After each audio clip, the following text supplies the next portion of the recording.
السلام علیکم ناظرین، میں ہوں طارق سمیر ڈیلی ممتاز ڈیجیٹل کے ساتھ۔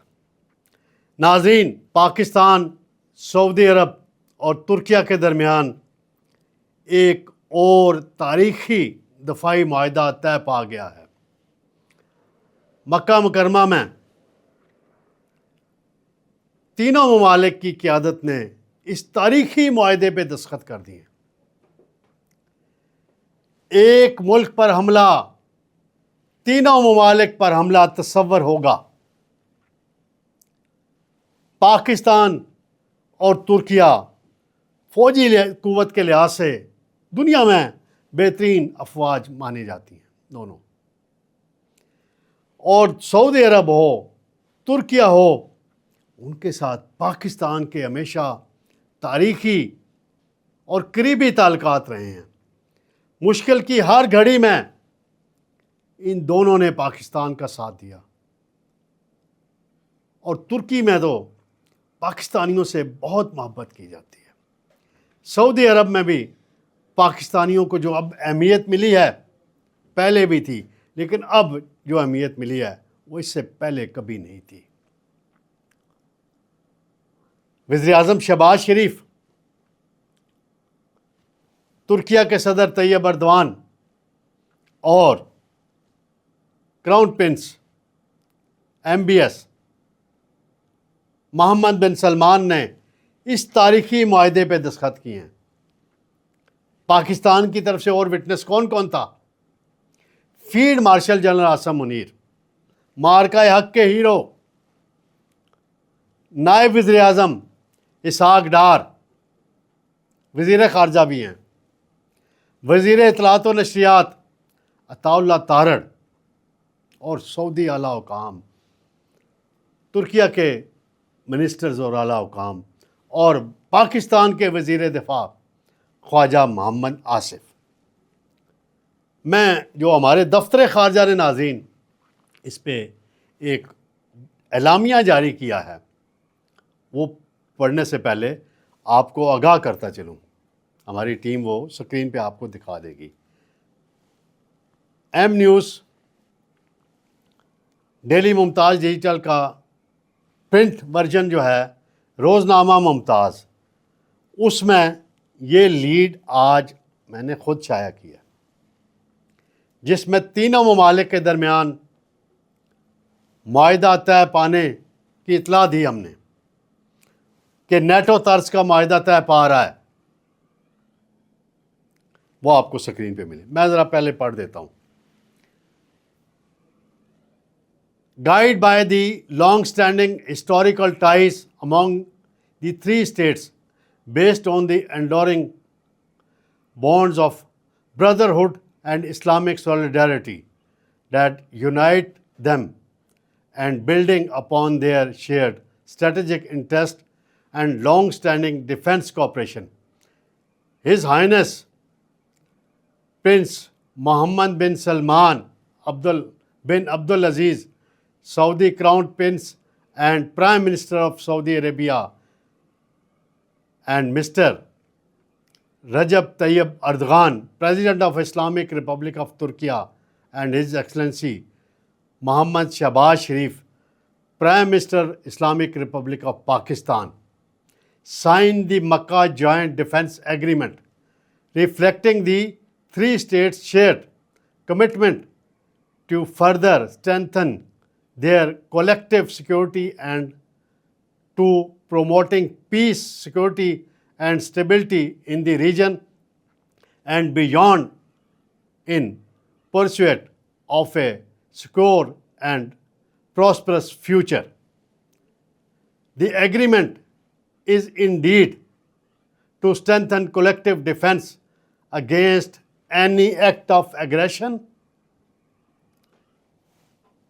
that any armed attack against any one of three states shall be regarded as the attack against them all.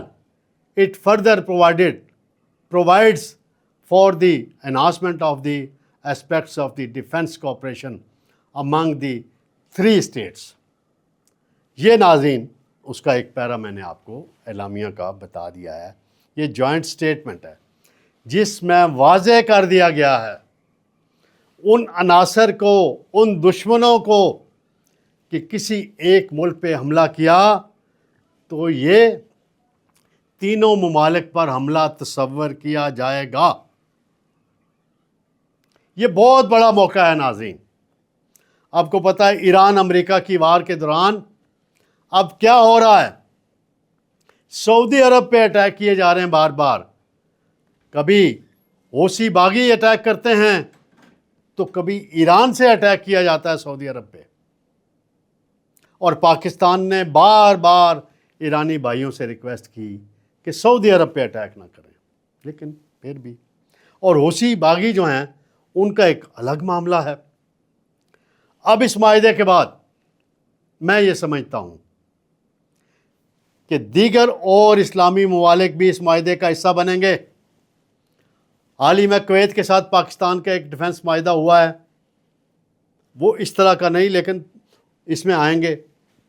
مصر بھی اس میں آئے گا، انڈونیشیا بھی آ سکتا ہے، ملیشیا بھی آ سکتا ہے، قطر بھی آ سکتا ہے، بہت سے ممالک۔ یہ میں ابھی اپنی سفارتی ذرائع سے جو میں نے بات چیک کیا وہ ہو سکتی ہے۔ تو یہ بات ہے، اور یہ بڑا تاریخی موقع ہے۔ پاکستان اور سعودی عرب اور ترکیہ ایک ہیں، بالکل ایک ہو گئے آج پھر۔ اور مجھے ترکی جانے کا بھی بہت دفعہ موقع ملا، ایک دو مرتبہ جو ترکیہ کے پریزیڈنٹ ہیں ان سے بھی میٹنگز میں حال احوال ہوا، پاکستان میں وہ آئے، ان سے ہاتھ ملانے کا موقع ملا۔ بڑے لیڈر ہیں وہ بھی، بڑے ویژنری لیڈر ہیں۔ پاکستان میں اس وقت جو لیڈرشپ ہے، شہباز شریف اور فیلڈ مارشل دونوں مل کے جو انٹرنیشنل افیئرز ہیں، ڈپلومیسی ہے، اس میں جو کردار ادا کرتے ہیں وہ بھی بڑا زبردست ہے۔ اور میں ان دوستوں کا شکریہ ادا کرتا ہوں جنہوں نے مجھے میسج کر کے رات ناظرین تقریباً 1 بجے کے قریب میں نے یہ ٹویٹ کر دیا تھا۔ پھر اس کے بعد اپنے نیوز ایڈیٹر صاحب کو میں نے گھر سے فون کیا کہ یہ لیڈ چینج کریں اور یہ والے الفاظ استعمال کریں، یہ سکرین پہ آپ کو نظر آئیں گے۔ تو ہم نے اپنے ناظرین کو، پڑھنے والوں کو، سننے والوں کو باخبر رکھا، اپ ٹو ڈیٹ رکھا، اور یہ بڑا تاریخی موقع ہے۔ اب جو جس انداز میں انہوں نے باہر آ کے استقبال کیا شہباز شریف صاحب کا اور فیلڈ مارشل کا، MBS نے، وہ بھی بڑے زبردست مناظر۔ پھر جو ترکیہ کے صدر کے ساتھ دستخط کرنے کی جو فوٹیج آئی ہے وہ بھی بہت اعلیٰ۔ تو یہ بڑی خوشائند باتیں ہیں۔ اب ہمیں توقع رکھنی چاہیے کہ خطے میں امن اور استحکام آنا چاہیے، مشرق وسطیٰ میں جنگ ختم ہونی چاہیے۔ امریکہ کو بھی چاہیے کہ اسٹیپ ڈاؤن کرے، ایران کو بھی چاہیے کہ ریئلائز کرے کہ کیا صورتحال ہے۔ اور میری اطلاعات ہیں، ابھی 100% تصدیق نہیں ہوئی، کہ آئندہ ہفتے سعودی عرب کے وزیر خارجہ بھی پاکستان آ رہے ہیں، اور ایرانی وزیر خارجہ کا بھی، عباس عراقچی کے بھی پاکستان آنے کے امکانات ہیں۔ دیکھتے ہیں کہ اس محاذ پہ جو پاکستان آگے بڑھ رہا ہے، کامیابی مل رہی ہے، اور بڑی خوشی کی بات ہے، پاکستانی قوم کے لیے بڑی خوشی کی بات ہے کہ یہ ایگریمنٹس ہو رہے ہیں، اور یہ ہمارے لیے اطمینان کا باعث ہے۔ اور اب اگر بھارت بھی کوئی شرارت کرے گا، ہمارا ازلی دشمن دوبارہ کوئی سندور 2 سندور کے چکر میں پڑے گا، تو پھر اس کو ترکی سے بھی جواب آئے گا، سعودی عرب سے بھی آئے گا۔ تو لہٰذا نریندر مودی اب مزید کسی غلط فہمی میں نہ رہنا، مارکہ حق کی شکست تم یاد رکھو، ساری زندگی یاد رکھو، اس کو بھولنا نہ۔ پاکستانی قوم اپنے دفاع کے لیے، پاکستان کی مسلح افواج اپنے دفاع کے لیے پرعزم ہے، اور کوئی شرارت کی تو پہلے تو ٹرمپ آ گیا تھا آپ کو بچانے کے لیے، اب کوئی ٹرمپ بھی نہیں آئے گا۔ انشاءاللہ ناظرین جلد آپ کی خدمت میں پھر حاضر ہوں گے۔ اللہ حافظ۔